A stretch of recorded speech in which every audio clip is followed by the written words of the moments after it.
Okay, but because we have a quorum, we can do a roll call and I guess open up for public comment. I think that's the next thing. I'm so terrible at this, Caroline.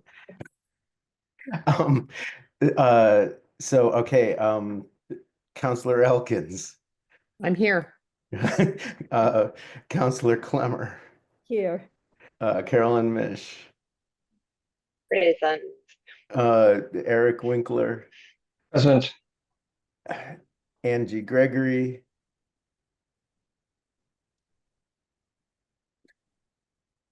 I see her picture anyway. Angie, are you? Yep, she's doing the whole. There she. Interesting. So you can hear us, but we can't hear you.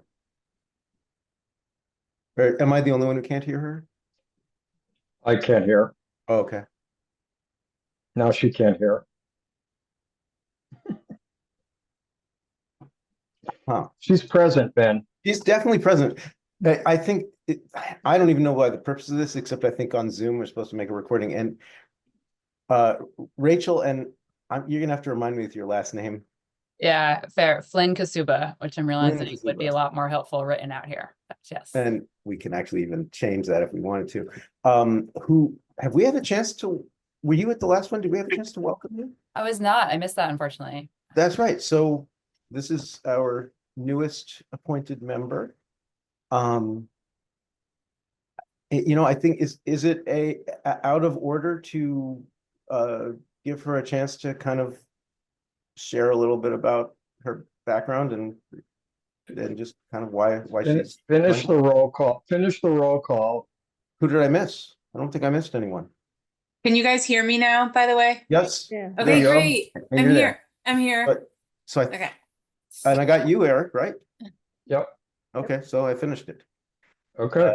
So roll call is complete. I guess that means I declare the meeting in order or something like that, or adjourned. So yeah, so before we open to public comment, which I think is the next, public comment. Yeah, I think it would be nice just to hear a little bit from Rachel since she's our newest member. Yeah, thanks. Nice to meet everybody virtually. Very honored to be able to join you. As Ben and I have talked about, spent a long time in the clean energy industry and worked for the utility for a long time, for National Grid, ran and built their electric vehicle programs. Prior to that, worked for federal DOE and some energy consulting firms. And more recently, I transitioned over to an electric truck startup. So I run internal operations in addition to several other hats. And I've somewhat recently, maybe a year and a half ago now, feels recent sometimes, moved from Boston back out to Western Mass, where, to Northampton. I'm originally from farther Western Mass. So was excited to hear about this opportunity and get a little bit more involved and learn about what you all are doing and hopefully provide any help where I can. Thank you, Rachel. So yeah, I guess I will open for public comment, and Eric Broadbent has showed up just in time. And okay, so here come the public.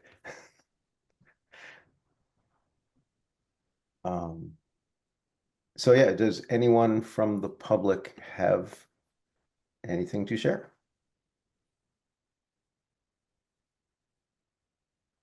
Please raise your virtual hand, I guess, if you do. So Eric. Oh, hi, thank you. I just wanted to update. I think you may have heard about this, but we are working to establish initially a heat pump coaching program as a volunteer effort in Northampton, and there is interest from other towns in the area.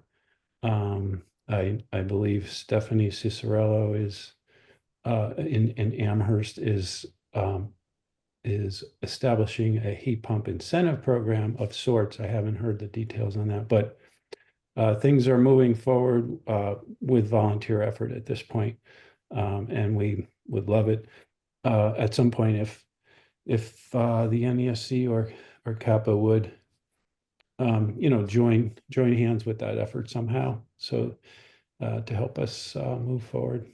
It sort of seems like a tedious way to go about it, but it does reduce carbon emissions, especially in the residential sector, which is a major part of Northampton's and most municipalities' greenhouse gas emissions.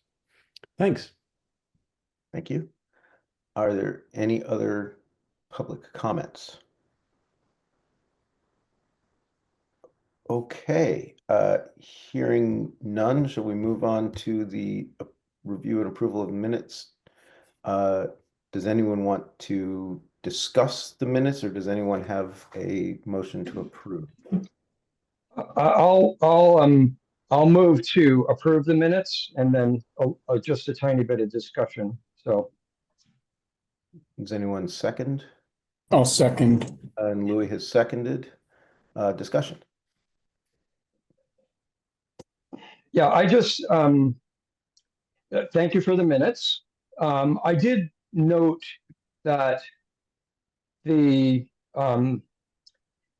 sections that covered the presentations during the meeting last week didn't really include the questions or the discussion that happened around them, which is fine. It happened, but was not documented in the minutes. The other thing is there a way to, after we vote, obviously, to attach the presentations that were given during the meeting to the minutes, or links to those presentations, so that people can have access when they're looking at the minutes to go back and look at the presentations. So Yes.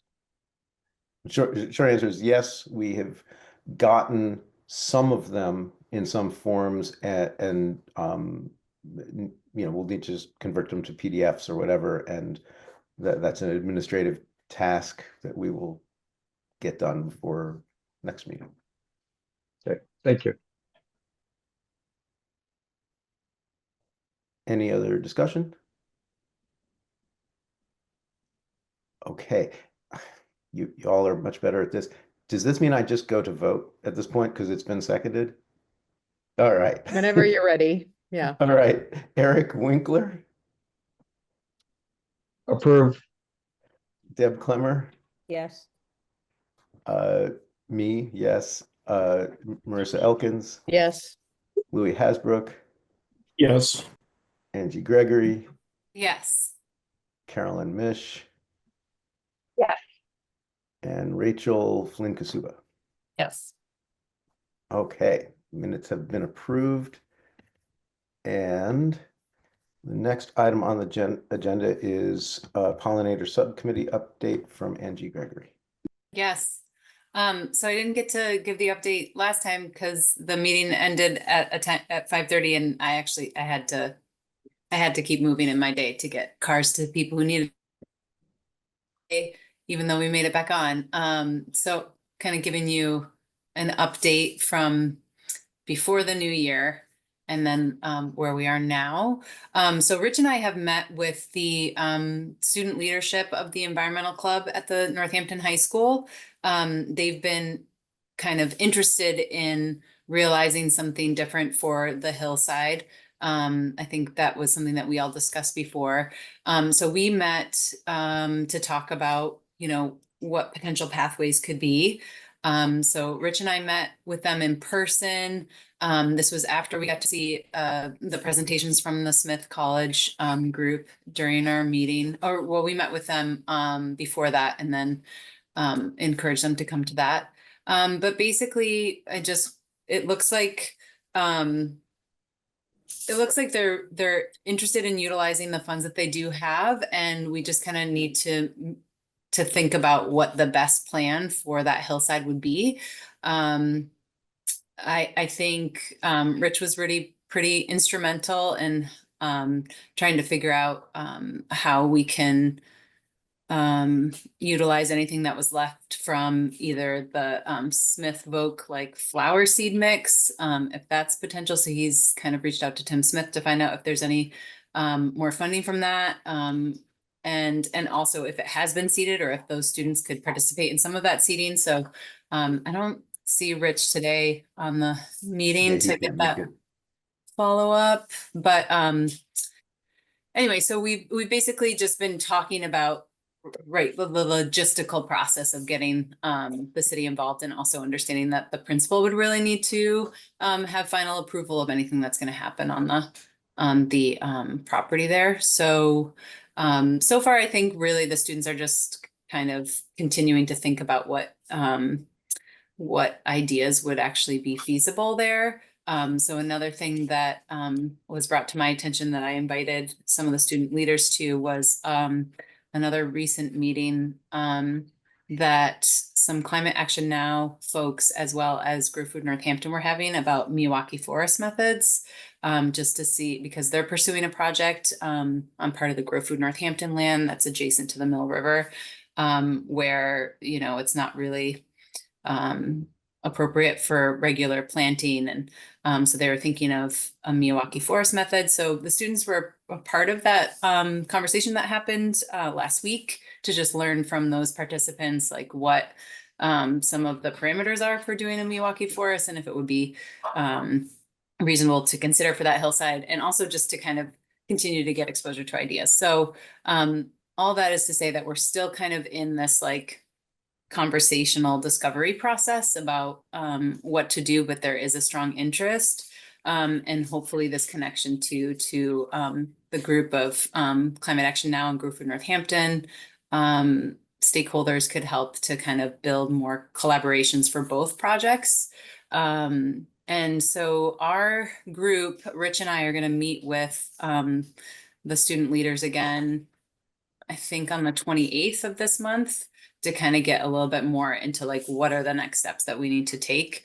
So I just kind of wanted to update everybody about that progress, because, you know, if there's insights that other people have had or other conversations or suggestions, I'd want to be able to bring that to the next meeting. So yeah, that's the brief update. And then I guess adjacent to that, I was kind of looking back on the city website and noticed that there is there's a place for landscape subcommittee meeting notes or agendas. Like, I mean, I guess previous to now, when it was more of a thing with commissioners like more formally on it, there was a place for that. So I guess my other side question is like, you know, is there anything that we should be doing procedurally to capture what we're talking about, put it into some other subcommittee notes or meeting agendas for the public? I don't know how all of that works. That feels like something Carolyn would know something about. Yeah, I mean, technically, anytime, so if there is a formal subcommittee, anytime there's a quorum of the subcommittee, they have to, the post, there has to be a posting of the meeting, and then minutes. And minutes are really just, you know, meeting start, who was present, if any votes were taken, what were they, and sort of general subject of discussion. And then it can get posted. Okay. So, yeah. I don't know how many constitutes a quorum, but there's only really two of us from the commission who've been on it. Is that like, Okay. I don't really know if we. So then it would be two. So if it's really, I mean, if it's two and you're going out and do it, you need to identify when you're meeting or holding meetings with other people 48 hours ahead of the scheduled meeting, and then take minutes. And then you can submit those to Kappa, Gabby, or Ben to have it posted. So similarly, 48 hours in advance of when the meeting happens, there needs to be something posted for the public, or this is just all after? No, so you need 48 hours ahead of a scheduled meeting to be posted on the calendar. And then afterwards, however long it takes to put the notes and minutes together. Okay. That there's no timeline on that. Yeah. Does that sound like what we should be doing now that there's more of kind of a formal thing happening? It kind of seemed a little ad hoc at first, so I'm just kind of wondering if the commission thinks that we should go ahead and do that. I mean, I think technically, yes, if you're like, you've got a regular, you've got some meetings and you've got sort of an agenda of the things that you want to discuss. And then, you know, obviously reporting back to the bigger group, then yes, the appropriate thing would be to make sure that, because anybody then can know, and if they're interested in coming to the pollinator discussions, anybody in the public can come to those. Otherwise, great. no one would know that you're having these meetings, and they might otherwise want to know. Okay, great.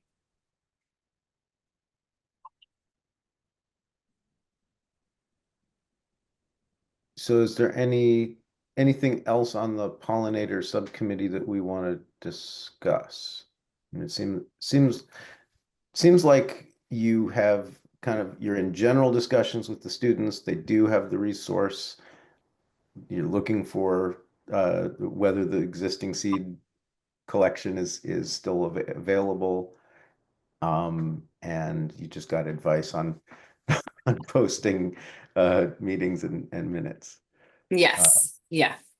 One Yeah, other thing Carolyn. that I would suggest is, and maybe Rich already did this, but either the students or you or Rich would want to make sure that the school department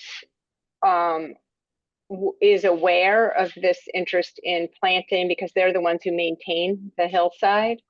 So they should be brought into the conversation. So that might be a good project for the students to figure out, like how to maneuver through city government. But yeah, so there's a whole maintenance crew that would probably be surprised if the hill was suddenly dug up. Yes, I would imagine so. Why Yeah. don't we be proactive on that maybe and say, we know that we have to talk to Tony and say, you know, I guess the right way to do this maybe would be, Angie, you and Rich have kind of convened a student group that wants to take an action, and maybe if, you know, Tony would meet with the student group maybe at a time when you guys could be there as their advisors or something, to get him, because Tony Kuzner's basically directs his grounds crews to do whatever he directs them to do.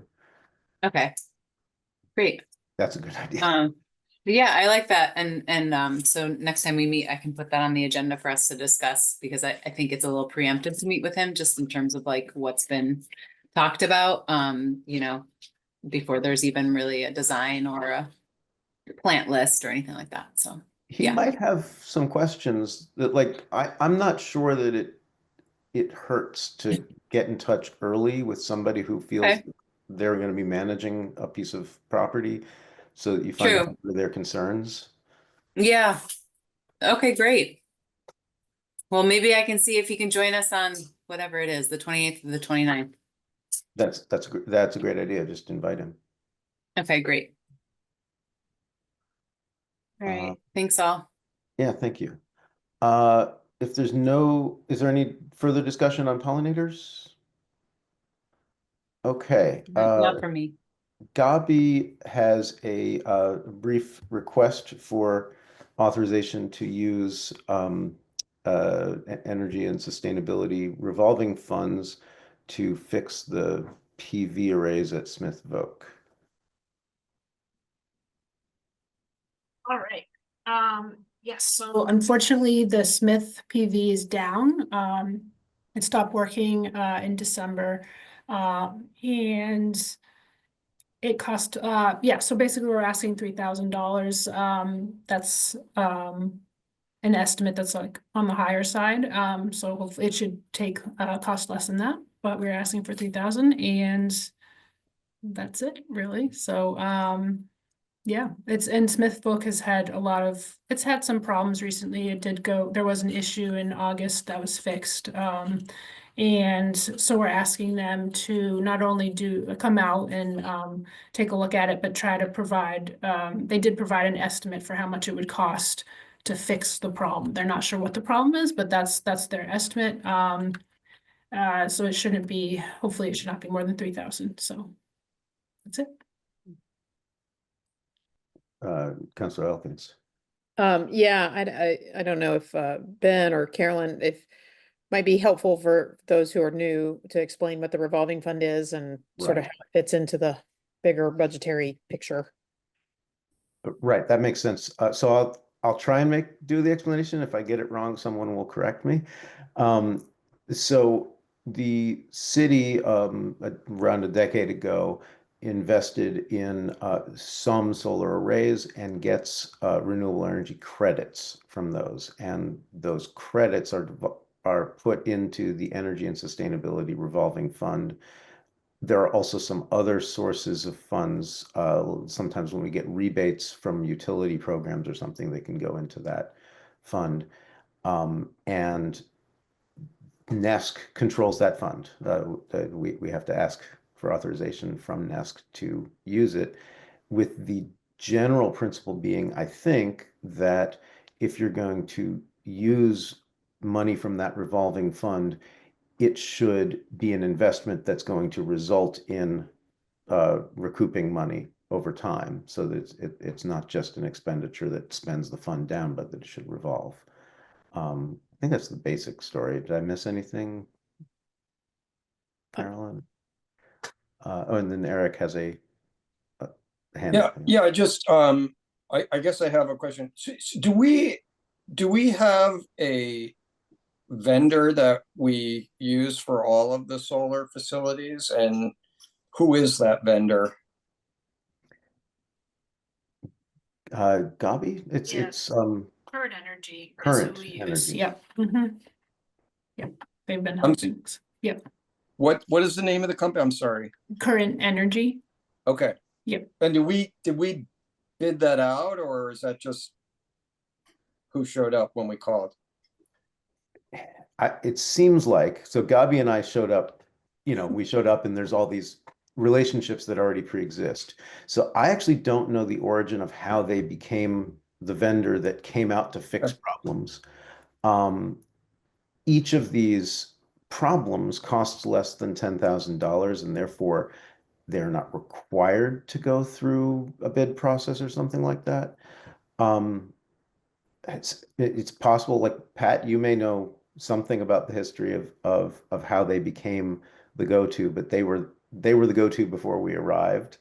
And kind of like when we showed up, they were already engaged in trying to fix a problem with Florence Fields, for example. Yeah, I'm sorry. I've been out of the loop on that. I know Chris used somebody, but I've never heard of Current. Okay, thank you. Rachel?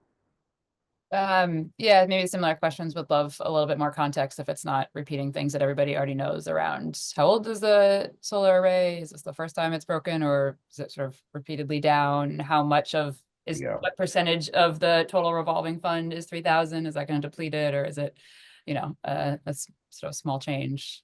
Anything else like that? Good questions.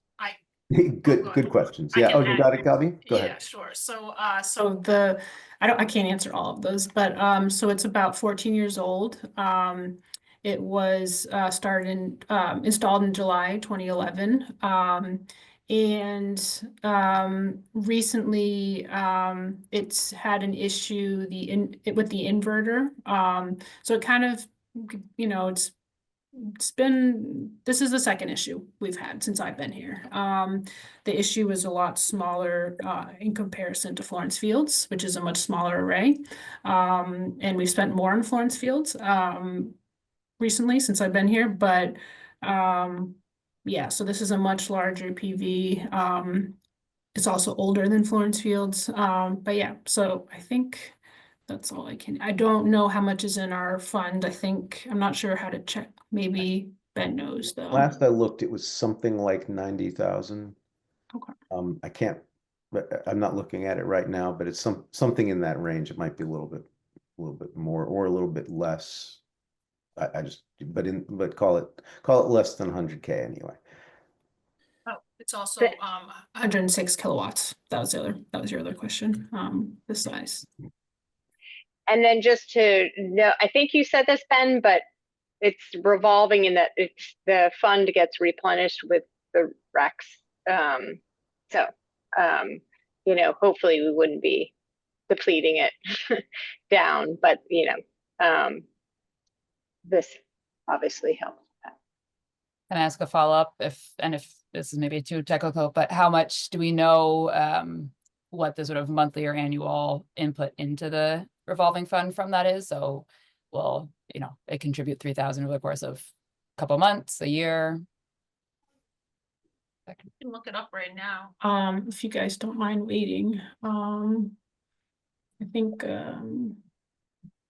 Follow-up is fine. Just was curious, a kind of rough order of magnitude of yeah, what it's contributing, because if you guys, oh, go ahead, sorry. as it's sort of at the end of its useful life, getting close to the end of its useful life. Yeah, you guys keep discussing. I will Yeah. have it in a minute or two. I mean, I would, so yeah, the basic thing is, you know, how fast do we get back the $3,000? As soon as Gabi looks that up, but I think it's going to be relatively fast. It is a topic that I have, and Carolyn has also worked with other consultants, but that we have been in discussion in various times about redeveloping that location.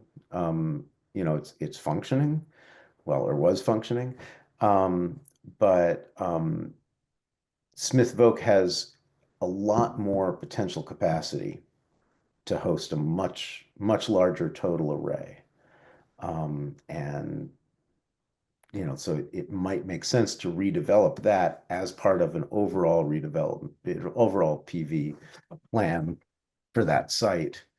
And we initially looked at, one company was trying to come up with a PPA, which would work if we could get over, I think it was 300 kW, the pricing would work out. There are still some issues with the roofs on buildings A and B, which we just need to find out about, whether they were considered too weak, but that was back in 2011 when the mounting systems were big, heavy ballasted systems, and now they're much lighter mounting systems. So it's possible that we might be able to mount it on the current roofs without any structural reinforcement or anything.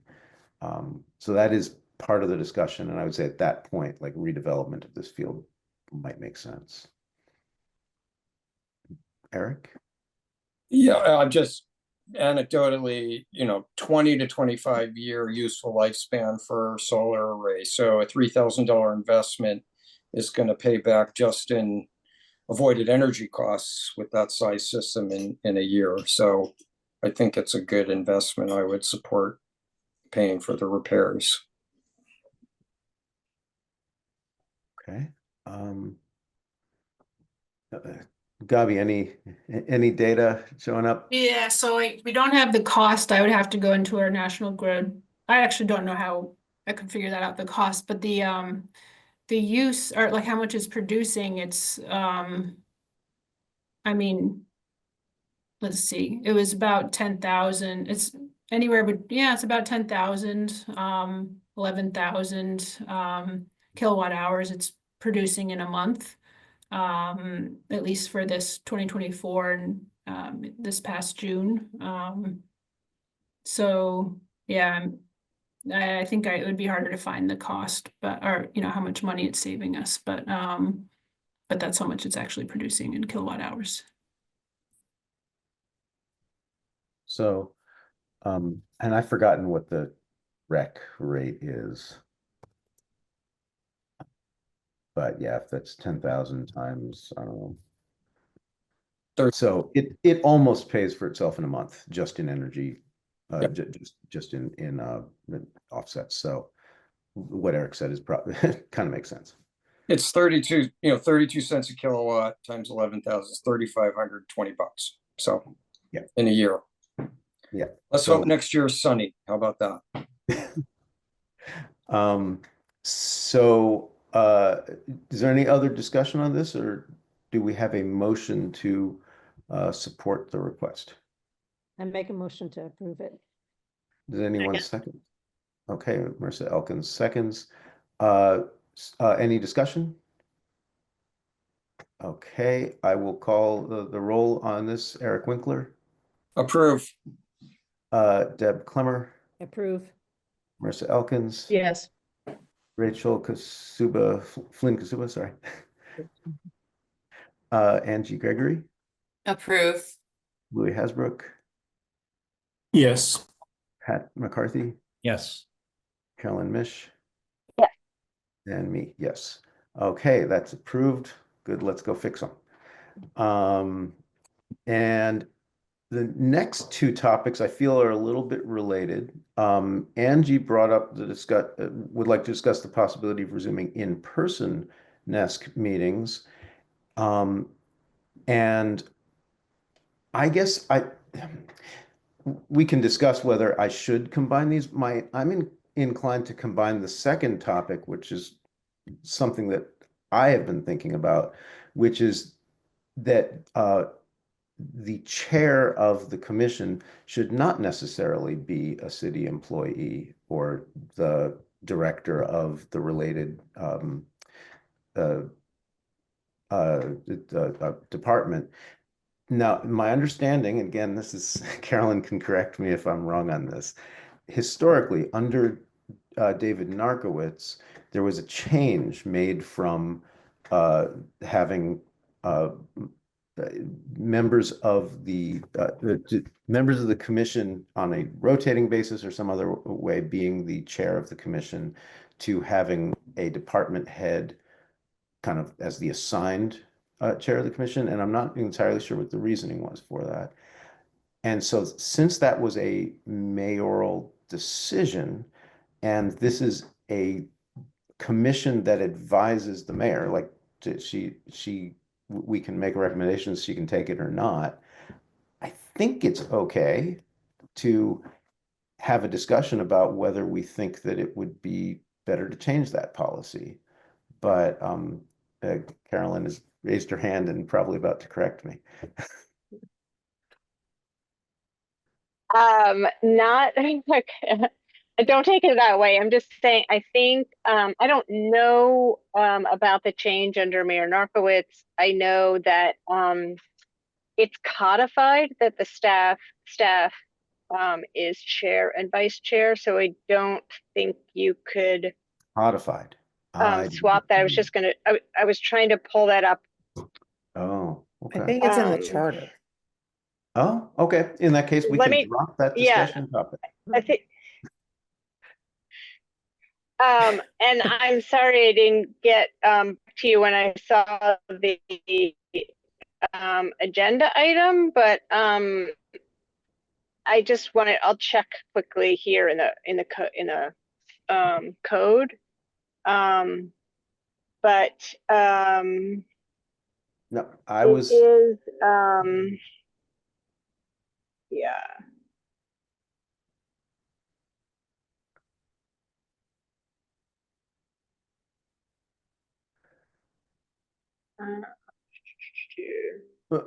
well, I mean, Councilor Elkins sounded pretty confident that it's it's in Did the I? chart. So, Yeah.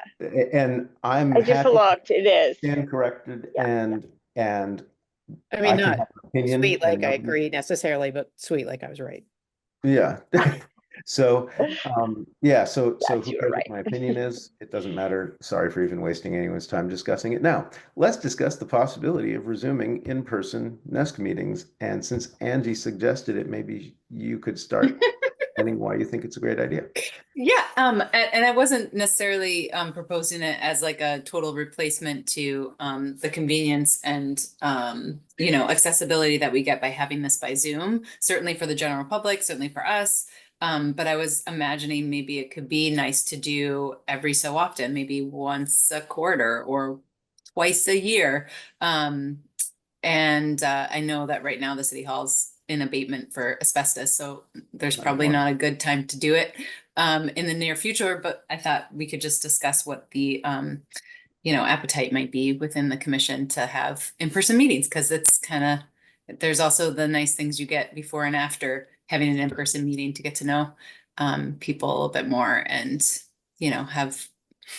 have those relationships built. So it was just one of those ideas. Carolyn?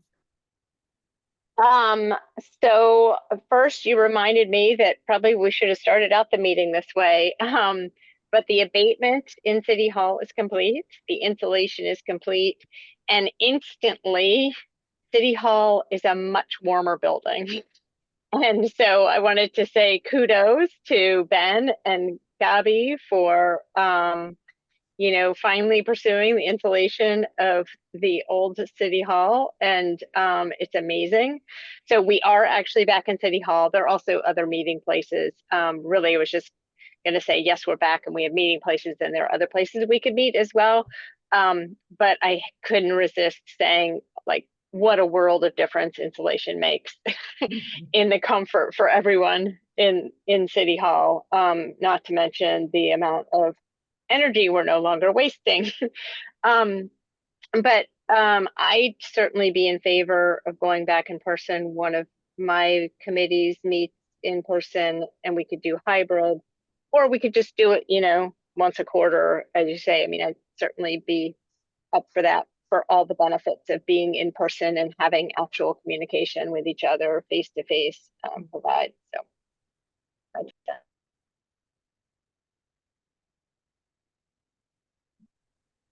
Marcel Evans. I think it would be great to, as long as I've been on this commission, we've always been only Zoom. And I think it would be great to get back to in person. Just two things is that it's best if it's always hybrid, so that the public and commission members can attend remotely if they need to.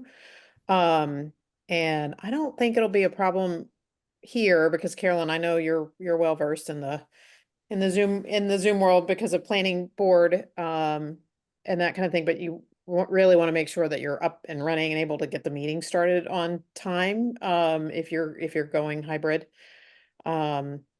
And other than that, I think it would be great. But at least for the last several, for the last few months, I've had a Tuesday conflict, so I've very much valued being able to attend remotely. But I would also love to be in the room with all of you. So, so my vote would be to do it, but with the caveat, get it set up because Hybrid. it's a little bit of a nightmare if you're not if some of us on the commission or who's not like on staff and is able to just kind of get up and running on a Zoom, the hybrid Zoom meeting format. It really is I know from firsthand experience, it's very frustrating. So.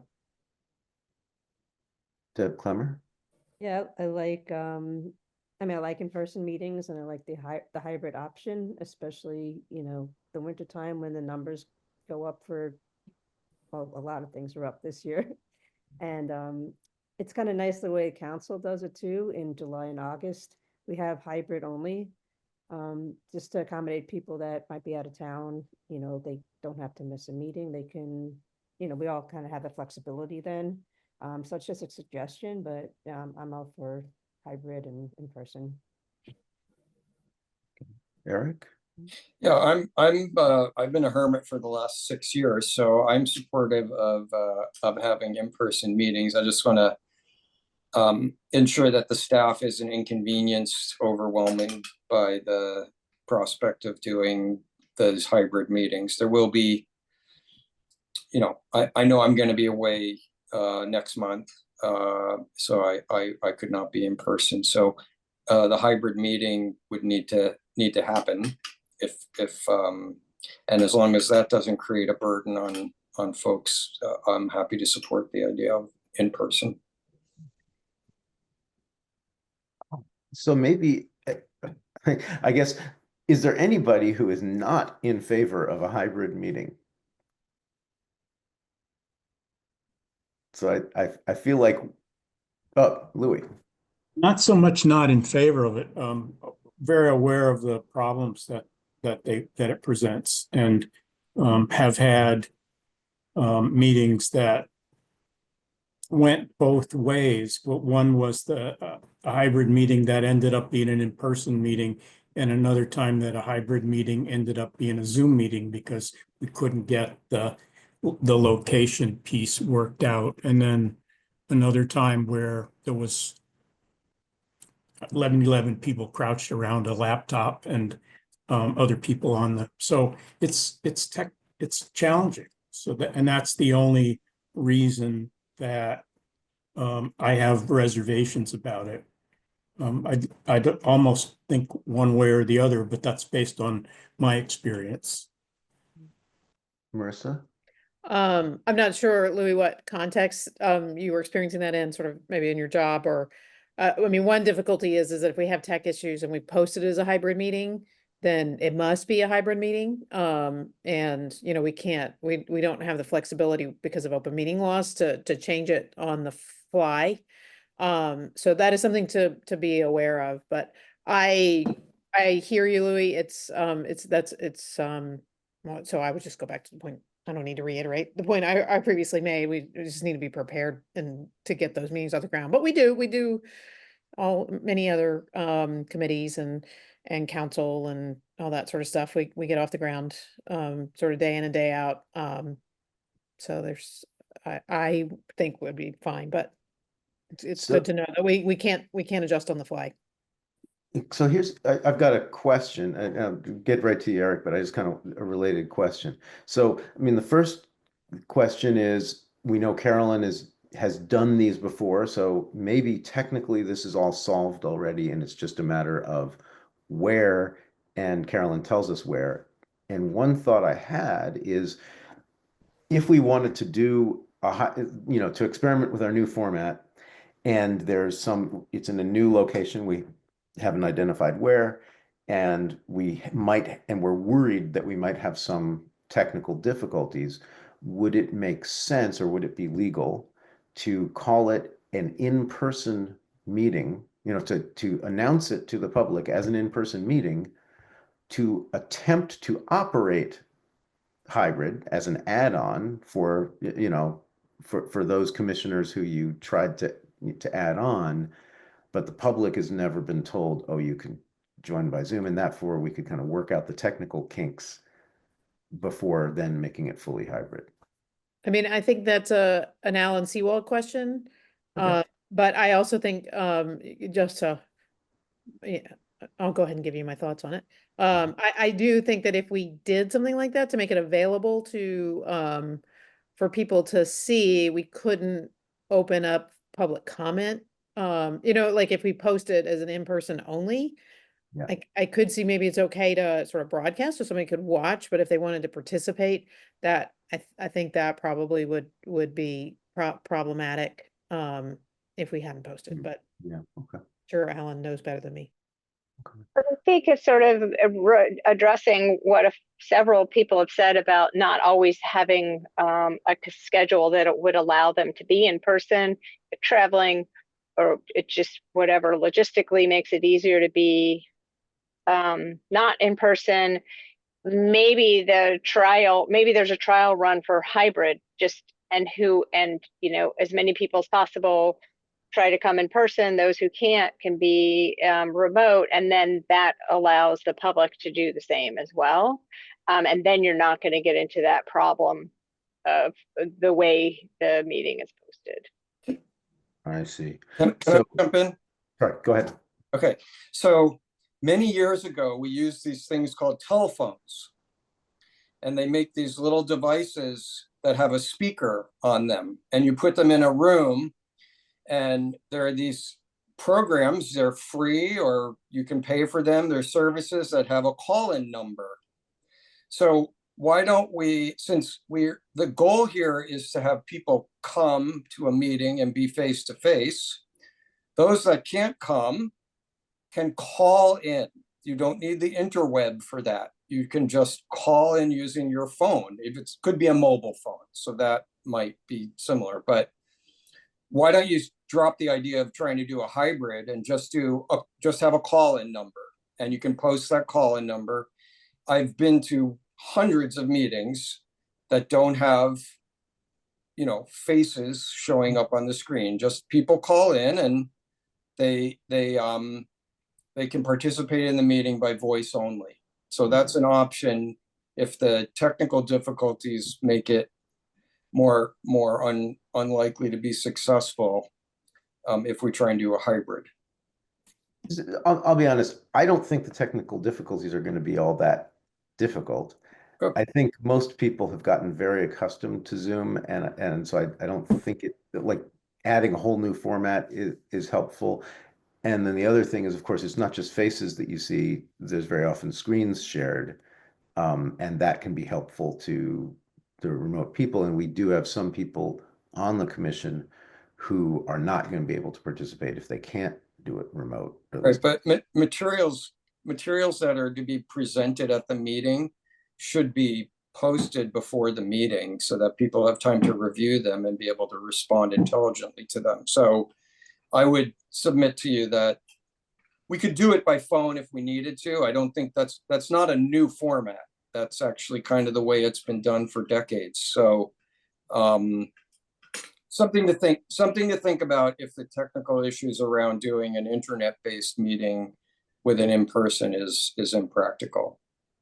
I mean, there is the phone component to the Zoom. So on Zoom, you can call in, but public meetings by phone have not been a thing until COVID. So, and the call-in piece of that was through Zoom or Teams or whatever. But yes, I mean, that provides Zoom or Teams provides obviously that option for calling in on a phone.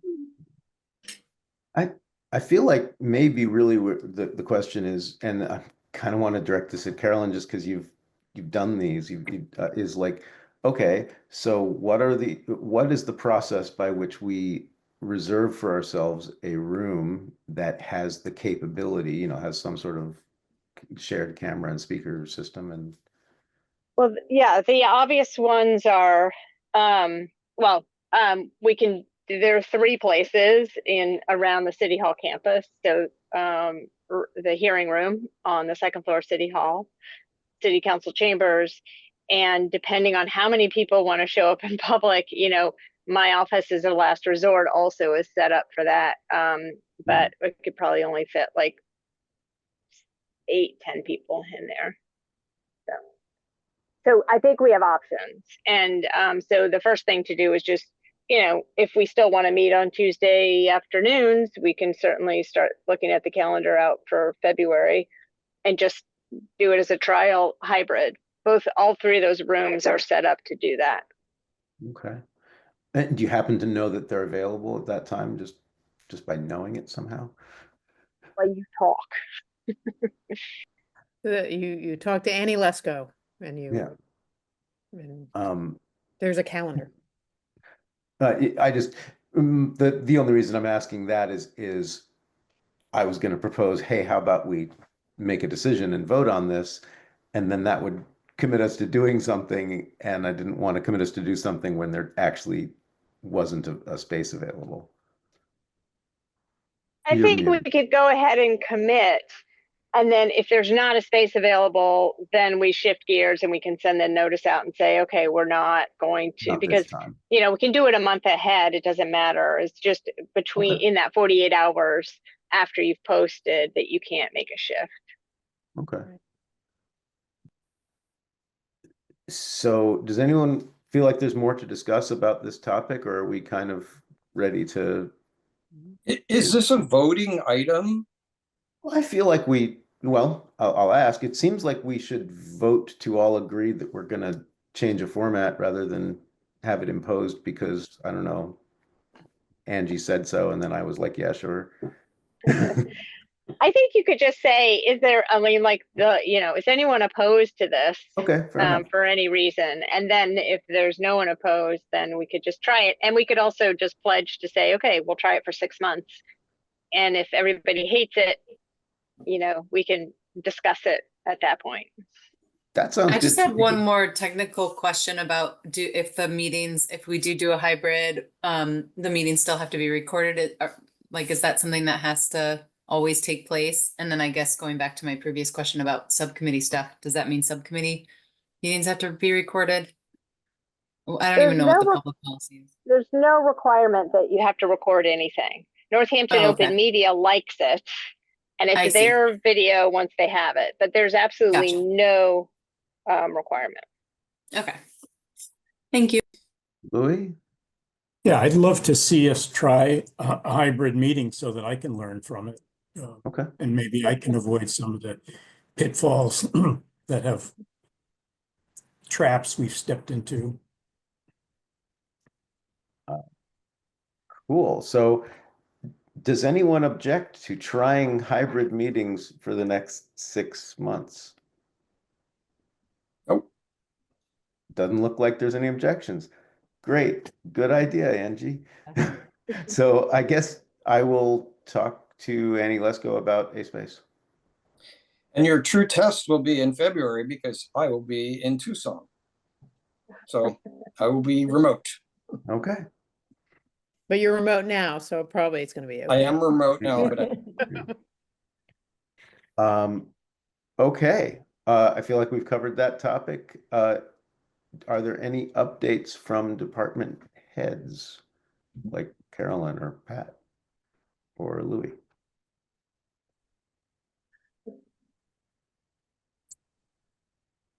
Louis. I can go a little, I think I mentioned it last meeting, but the energy code got amended and they made some pretty significant amendments for the existing building pieces. And what I'm hearing is that there are going to be some more amendments. They went maybe a little over the top when they came out with it, and they're going to back down. And the reason they're backing down is they're seeing like genuine, significant reduction in types of construction because the standards were too high. And then I also know that there's an awful lot of discussion about affordability, and I'm trying to keep my ear to the ground and come up with something that's somewheres between the two. You can Google affordability and come up with whatever answer you want. I mean, it's not hard to find out that different people think different things about what ought to be quite objective. So I'm working on that, and so are some other people.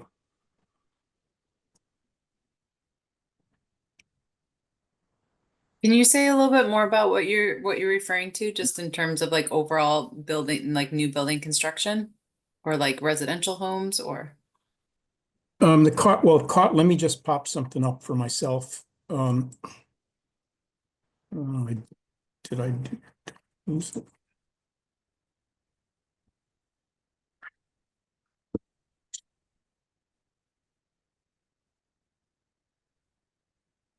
The stretch code got redone, and I'm not sure when it got approved, but the final draft was in November, and they changed the existing building requirements from renovations to a mixed fuel. Sorry, let me get there. Renovations from mixed fuel building needed to be major alterations. Renovations that included major alterations went from a HERS rating of 52 requirement for the whole building to up to 65, which is a number that in planning for special permit approval, 65 has been a number that's been used for quite some time.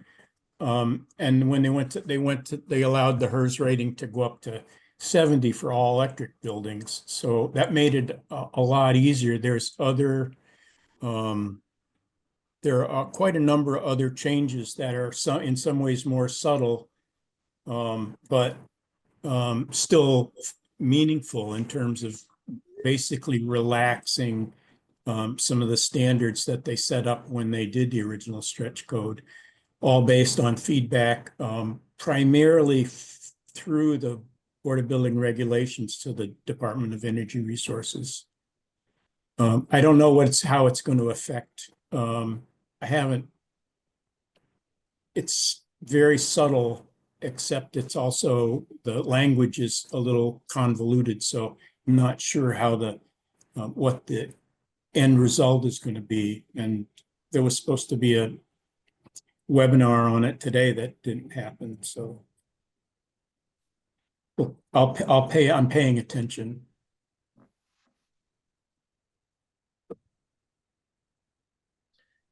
Yeah, and this is all feeling very relevant as city council goes towards discussing the fossil fuel free kind of add-on to specialized stretch code. And I Well, think one of the things that I think the Department of Energy Resources has shown is that they're at least willing to acknowledge that there may be a need for some changes.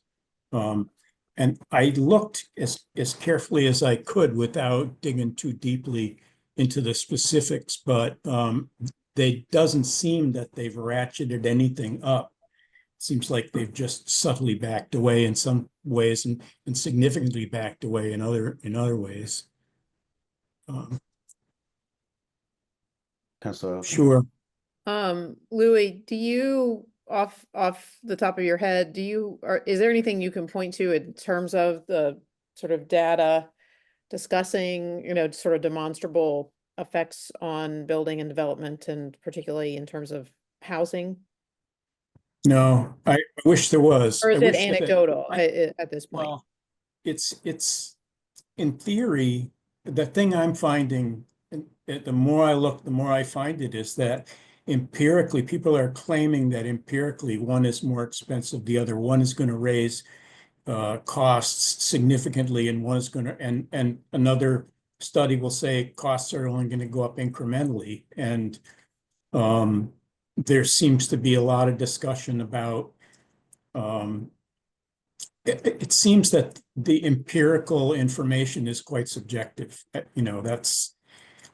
which is kind of ridiculous, but I wish it was easier, but that's just, I haven't been able to come up with it. So I feel like we go forward, and if we have to back up, we back up.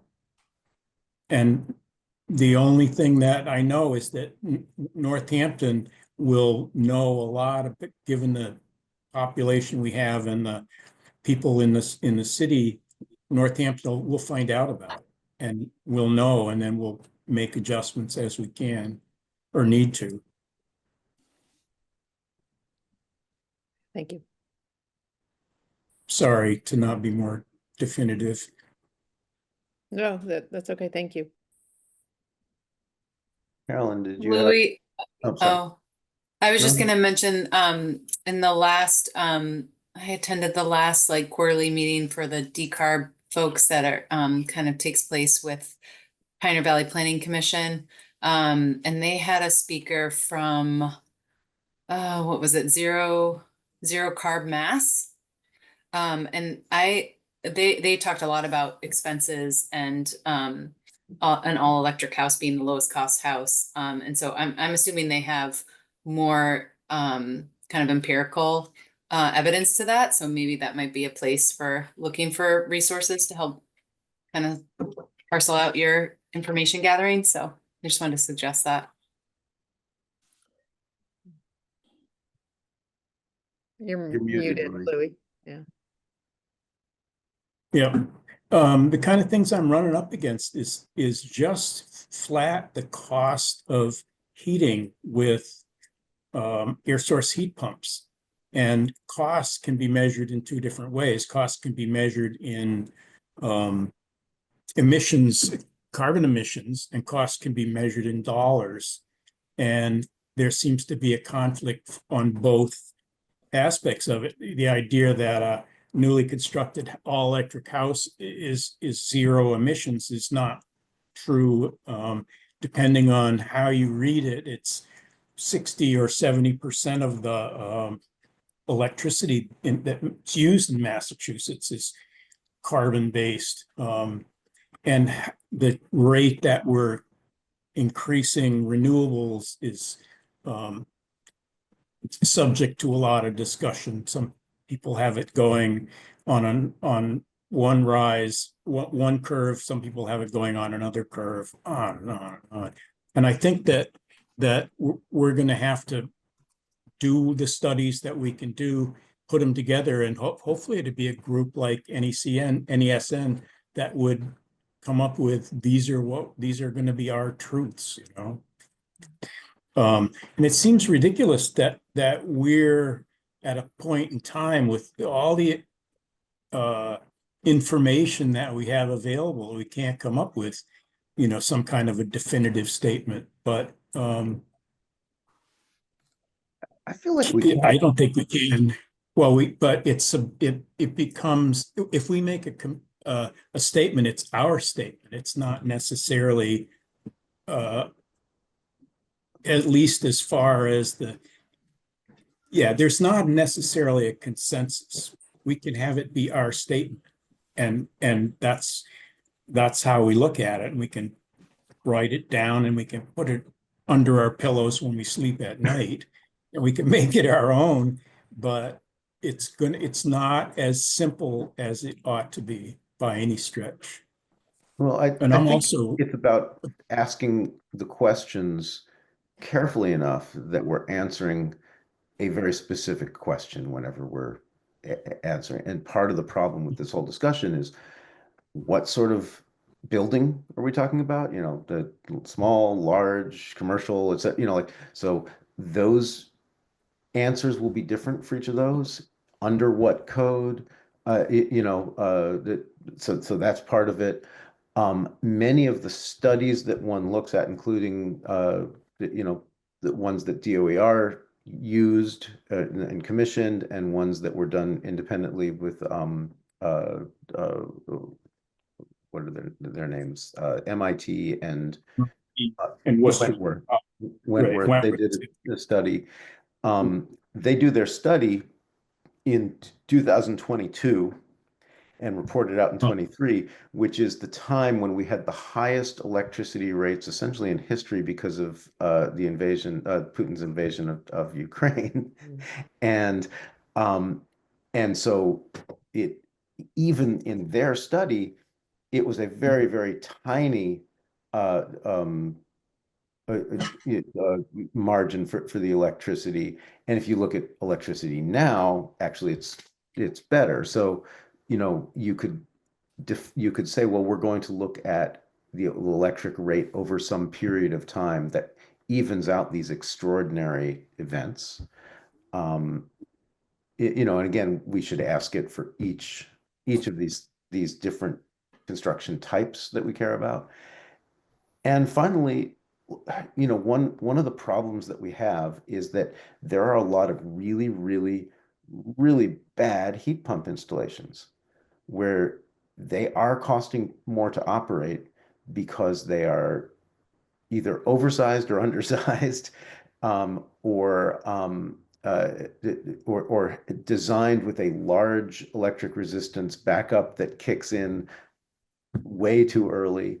You've got people getting advice on how to operate them that causes them to be inefficient. So like there's, even in the experience of heat pumps, there have been a lot of negative experiences. That some of that has to do with technology, and a lot of it has to do with how we've been applying it.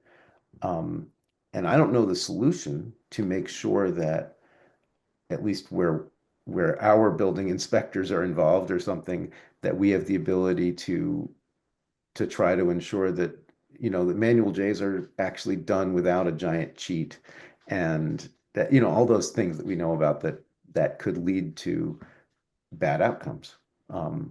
Since essentially we've made a commitment to the heat pump. Eric. Oh, sorry. I didn't realize I was going to actually have an opportunity to make the case, but thank you. This is exactly what the heat pump coaching program tries to address, is guiding the consumer through these steps and getting quotes looking at quotes from installers and not telling people what to do, but giving them advice, making sure there's a manual J and so on. And you're right, oversizing or undersizing are both problems. The fossil fuel systems can be oversized and get away with it. Heat pumps, it's a little more, you got to close in on it, but it's doable. So thanks. Sorry. Take the time. Thanks. Anyway, so I actually think, Louis, that your sense of the need to have some sort of definitive answer, whether it's for builders or like, I think that's a serious thing, and whether it's within this group or on a further agenda item, should maybe discuss how do we kind of like come up with both standards for asking the right questions, providing the right answers, and aligning those with how we expect, in this case, maybe code officials to enforce the code, so like that all lines up. I think that's actually a pretty worthwhile project, maybe. Carolyn, did you have anything that you wanted to report? And I could go on endlessly, but nobody wants that. So unless somebody has something they want to share, I'd say we could end this meeting. Eric Winkler. Yeah, I just wanted to, I know there's no other business section on our agenda, but I wanted to ask whoever can produce this information to potentially add an agenda item for next meeting to talk about the community choice aggregation. I think we're in it now. People's bills should be reflecting the community choice. So it would be great to get like well, for two things. One, to get a 10,000 foot view of where we are, like how many people signed up, or well, how many people didn't get enrolled in it, how many people are enrolled, and if there's data on consumption and some of the economics, that would be I think that would be useful to sort of get an update on that. And then secondly, the reason to do that would be to make sure that the public is aware that this is happening, because probably a good share of folks never look at their electric bill or open email or open letters that might indicate where things have changed. So if it's possible, it would be great to have a short presentation next meeting on the community choice aggregation status. I feel like I could answer that very quickly because it'll be disappointing. So we don't know. The right question is, how many people have not signed up?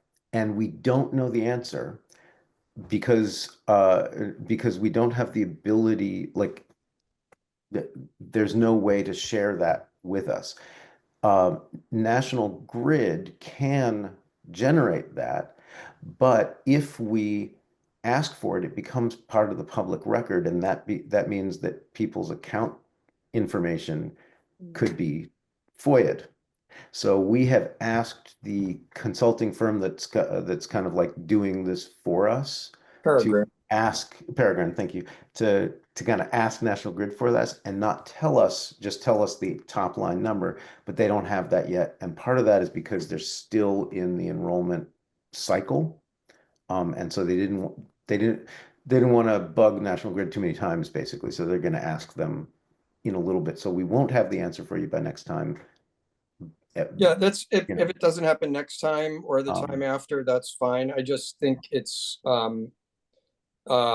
it will be beneficial for the citizens of Northampton to have an opportunity to hear what's going on with community choice aggregation, since it's now live. Yeah, mostly live, as you said. Yeah, no, that makes sense. Okay, if we don't have any other business, would someone like to move to adjourn? I move to adjourn. Anyone second? I'll second. Eric Winkler seconds. I will discussion. Do we discuss? Do we have to do that? There's Okay. no discussion on No- adjournment, actually. No Like, discussion. a See, rule. I'm learning rules. All right. I'm um, glad I could teach. Thank you. So I will call the roll. Eric Winkler, In favor. Deb Clemmer, Yes. Louis Hasbrook, Yes. Carolyn Mish, Yes, yes. Rachel Flynn Kasuba, Yes. Marissa Elkins, Yes. Pat McCarthy, Yes. Angie Gregory, Yes. and me, yes. Okay, we are adjourned. Thank you guys very much. And yeah, see you next time. Thank Thanks, you. everyone. Thank you.